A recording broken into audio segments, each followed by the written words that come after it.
ನಮಸ್ತೆ, ಪ್ರಜಾಮಾರ್ಗ ನ್ಯೂಸ್ಗೆ ಸ್ವಾಗತ. ನಾನು ಪ್ರಕೃತಿ ಪ್ರಭಾಕರ್. ಬನ್ನಿ ಇವತ್ತಿನ ಟಾಪ್ ನ್ಯೂಸ್ ಏನಿದೆ ನೋಡೋಣ.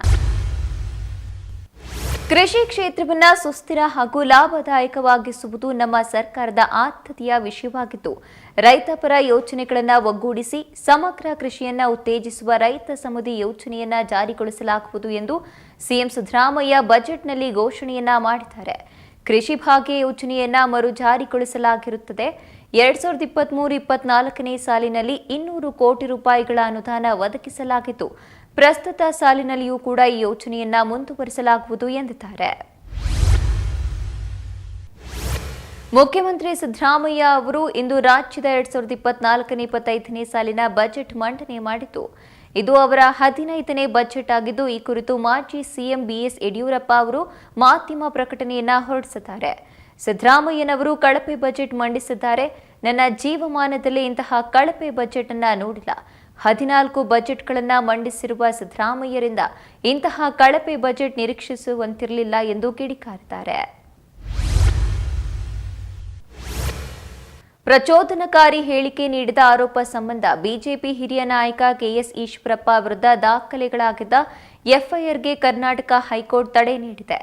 ನ್ಯಾಯಮೂರ್ತಿ ಕೃಷ್ಣ ಎಸ್ ದೀಕ್ಷಿತ್ ಅವರಿದ್ದ ಹೈಕೋರ್ಟ್ ಏಕಸದಸ್ಯ ಪೀಠ ಆಕ್ಷೇಪಾರ್ಹ ಹೇಳಿಕೆ ನೀಡುವ ರಾಜಕಾರಿಗಳನ್ನ ತರಾಟೆಗೆ ತೆಗೆದುಕೊಂಡರು. ನಮ್ಮ ಧುರೀಣರು ಉತ್ತಮ ಭಾಷೆ ಯಾಕೆ ಬಳಸ್ತಿಲ್ಲ, ಮಾತನಾಡುವಾಗ ಉತ್ತಮ ಸಂಸ್ಕೃತಿಯನ್ನೇಕೆ ಪ್ರತಿಬಿಂಬಿಸುವುದಿಲ್ಲ ಎಂದು ಅಸಮಾಧಾನವನ್ನ ಹೊರಹಾಕಿದ್ದಾರೆ. ವಿದ್ಯಾರ್ಥಿಗಳಿಗೆ ಟೆಲಿಸ್ಕೋಪ್, ಸೈನ್ಸ್ ಸಿಟಿ ಸ್ಥಾಪನೆ, ನೀರಿನ ಸದ್ಬಳಕೆ ಹಾಗೂ ಅಂತರ್ಜಲ ಹೆಚ್ಚಳಕ್ಕೆ ಆದ್ಯತೆ ನೀಡುವಂತಹ ಮತ್ತು ಎಲ್ಲಾ ವರ್ಗದ ಜನರು ಆಶೋತ್ತರನಾಗಿರಲು ಧ್ವನಿಯಾಗುವಂತಹ ಕ್ರಾಂತಿಕಾರಿ ಆಯವ್ಯವನ್ನ ಸಿಎಂ ಸಿದ್ದರಾಮಯ್ಯನವರು ಮಂಡಿಸಿದ್ದಾರೆ ಎಂದು ಸಣ್ಣ ನೀರಾವರಿ, ವಿಜ್ಞಾನ ಮತ್ತು ತಂತ್ರಜ್ಞಾನ ಸಚಿವ ಎನ್ಎಸ್ ಬೋಸರಾಜು ತಿಳಿಸಿದ್ದಾರೆ. ಚುನಾವಣೆಗೂ ಮುನ್ನ ಘೋಷಿಸಿದ 5 ಗ್ಯಾರಂಟಿ ಯೋಜನೆಗಳನ್ನು ಚಾಚು ತಪ್ಪದೆ ಅನುಷ್ಠಾನಗೊಳಿಸಿ ಇಡೀ ದೇಶದಲ್ಲಿ ಮಾದರಿ ರಾಜ್ಯವಾಗಿದ್ದೇವೆ. ಬಸವಣ್ಣನವರ ಆಶಯದಂತೆ ನುಡಿದಂತೆ ನಡೆದ ಸರ್ಕಾರ ನಮ್ಮದಾಗಿದೆ. ಈ ಬಾರಿ ಬಜೆಟ್ನಲ್ಲಿ 52,000 ಕೋಟಿ ರೂಪಾಯಿ ಗ್ಯಾರಂಟಿ ಯೋಜನೆಗಳಿಗೆ ಅನುದಾನ ನೀಡಿದ್ದು, ಇಡೀ ದೇಶದಲ್ಲೇ ನಮ್ಮ ಸರ್ಕಾರ ಮಾದರಿಯಾಗಿ ಹೊರಹೊಮ್ಮಲಿದೆ.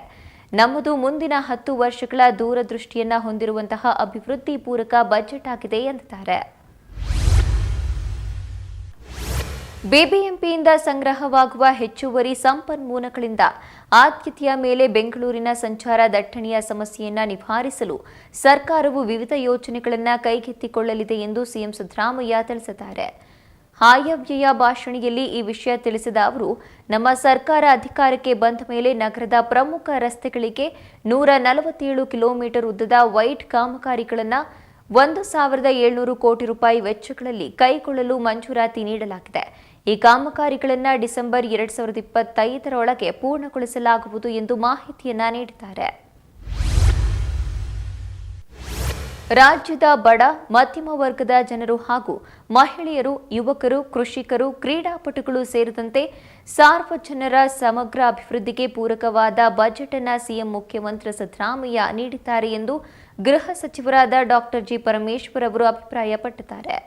ಬಜೆಟ್ ಕುರಿತು ಪ್ರತಿಕ್ರಿಯೆ ನೀಡಿರುವ ಅವರು, ಚುನಾವಣೆ ಸಂದರ್ಭದಲ್ಲಿ ನಮ್ಮ ಪಕ್ಷವು ನೀಡಿದ್ದ ಗ್ಯಾರಂಟಿ ಯೋಜನೆಗಳನ್ನು ಸಮರ್ಪಕವಾಗಿ ಜಾರಿಗೊಳಿಸುವ ಮೂಲಕ ಇಡೀ ದೇಶವೇ ಕರ್ನಾಟಕದ ಕಡೆ ನೋಡುವಂತೆ ಮಾಡಿದ್ರು. ಪ್ರಸಕ್ತ ಸಾಲಿನಲ್ಲಿಯೂ ಕೂಡ ರಾಜ್ಯದ ಜನರ ನಿರೀಕ್ಷೆಯಂತೆ ಆಶಾದಾಯಕ ಬಜೆಟ್ ನೀಡಿದ್ದಾರೆ ಎಂದು ತಿಳಿಸಿದ್ದಾರೆ. ಇನ್ನು ಗ್ಯಾರಂಟಿ ಯೋಜನೆಗಳ ಅನುಷ್ಠಾನದಿಂದ ಯಾವುದೇ ರೀತಿಯ ಅಭಿವೃದ್ಧಿ ಕಾರ್ಯಗಳು ಕುಂಠಿತವಾಗುವುದಿಲ್ಲ ಎಂಬುದನ್ನು ಸ್ಪಷ್ಟ ಸಂದೇಶ ಸಾರಿದ್ದಾರೆ ಎಂದರು.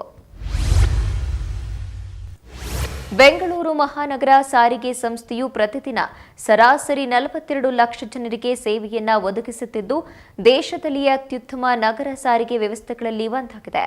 ಮುಂದಿನ ದಿನಗಳಲ್ಲಿ 1334 ಹೊಸ ಎಲೆಕ್ಟ್ರಿಕ್ ಬಸ್ಗಳು ಹಾಗೂ 820 ಬಿಎಸ್ಆರ್ ಡೀಸೆಲ್ ಬಸ್ಗಳನ್ನು ಬಿಎಂಟಿಸಿಗೆ ಸೇರ್ಪಡೆಗೊಳಿಸಲಾಗುವುದು. ಪ್ರಯಾಣಿಕರ ಹಿತದೃಷ್ಟಿಯಿಂದ ಬೆಂಗಳೂರು ಮಹಾನಗರ ಸಾರಿಗೆ ಸಂಸ್ಥೆಯಿಂದ ಮಹಿಳಾ ಸುರಕ್ಷತೆಯನ್ನ ಒಳಗೊಂಡ ವೆಹಿಕಲ್ ಟ್ರ್ಯಾಕಿಂಗ್ ಹೊಂದಿರುವ ಮೊಬೈಲ್ ಆಪ್ ಅನ್ನು ಅನುಷ್ಠಾನಗೊಳಿಸಲಾಗುತ್ತಿದೆ.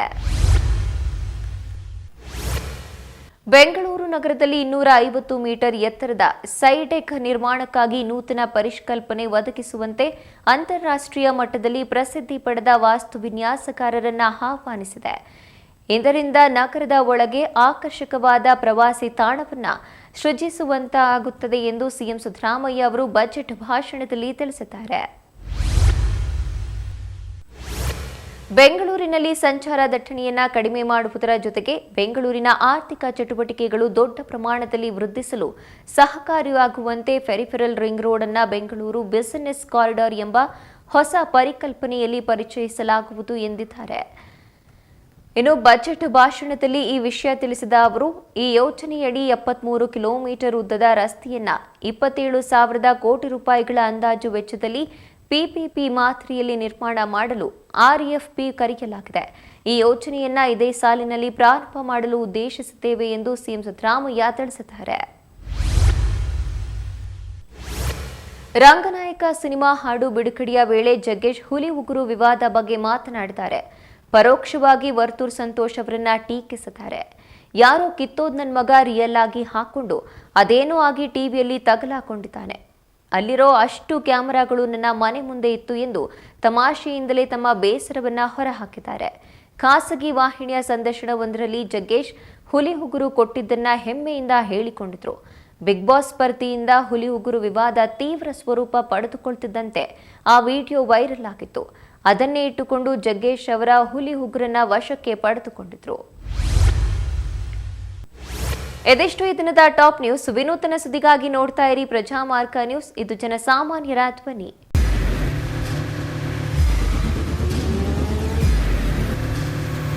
ಪ್ರಜಾಮಾರ್ಗ ನ್ಯೂಸ್, ಇದು ಜನಸಾಮಾನ್ಯರ ಧ್ವನಿ.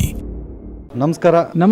ನೀವು ನೋಡ್ತಾ ಇದ್ದೀರಾ ಪ್ರಜಾಮಾರ್ಗ ನ್ಯೂಸ್. ರಾಷ್ಟ್ರದ ರಾಜ್ಯದ ರಾಜಕೀಯದ ಬಗ್ಗೆ ಹೆಚ್ಚಿನ ಸಿನಿಮಾ ಅಪ್ಡೇಟ್ಗಳಿಗಾಗಿ ಫಸ್ಟ್ ಲೈಕ್ ಮಾಡಿ, ಸಬ್ಸ್ಕ್ರೈಬ್ ಆಗಿ, ಹಾಗೆ ಫಾಲೋ ಕೂಡ ಮಾಡಬೇಕು.